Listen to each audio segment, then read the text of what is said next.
Ahmedabad plane દુર્ઘટનાની માહિતી મળતાની સાથે જ ફાયર બ્રિગેડ અને પોલીસ તાત્કાલિક ઘટના સ્થળે દોડી આવી છે.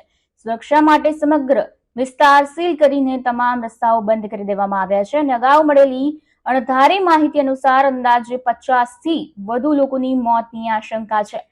ઘટના સ્થળેથી અનેક વિડીયો વાયરલ થઈ રહ્યા છે અને જેને જોઈ લોકોમાં ભય અને દુઃખનો માહોલ સર્જાયો છે.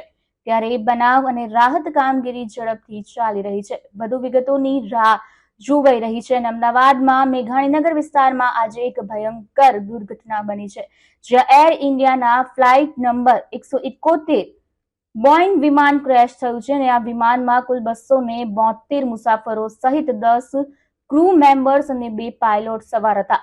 અને જાણકારી મુજબ વિમાન ઉડાન ભર્યા બાદ ગણતરીની મિનિટોમાં જ 1:30 વાગે એટલે કે 1:41 કલાકે મેઘાણીનગર વિસ્તારમાં તૂટી પડ્યું હતું અને ટેક ઓફ પછી વિમાનને તાકીદની સ્થિતિ જણાવી મેડે કોલ આવી હતી, જે બાદ એર ટ્રાફિક કંટ્રોલ સાથે પ્લેનનો સંપર્ક તૂટી ગયો હતો. ત્યારબાદ વિમાન સીધું જમીન પર ક્રેશ થયું હતું અને દુર્ઘટનાને પગલે સ્થળ પર હાહાકાર મચી ગયો હતો અને બચાવ કામગીરી માટે દળોની તાત્કાલિક રવાના થયા હતા અને સૂત્રોના જણાવ્યા મુજબ આ દુર્ઘટનામાં મૃતાંક વધી શકે છે. ઘટનાને ગંભીરતાપૂર્વક ધ્યાનમાં લેતા કેન્દ્રીય ગૃહમંત્રી અમિત શાહે રાજ્યમાં ડીજીપી સાથે સંપર્ક કરી વિગતો મેળવી છે અને મુખ્યમંત્રી ભૂપેન્દ્ર પટેલ પણ તાત્કાલિક એક્શન મોડમાં પ્રવેશી ગયા છે અને બચાવ કામગીરીમાં એનએસજીની ટીમ પણ મોરચો સંભાળી લીધો છે.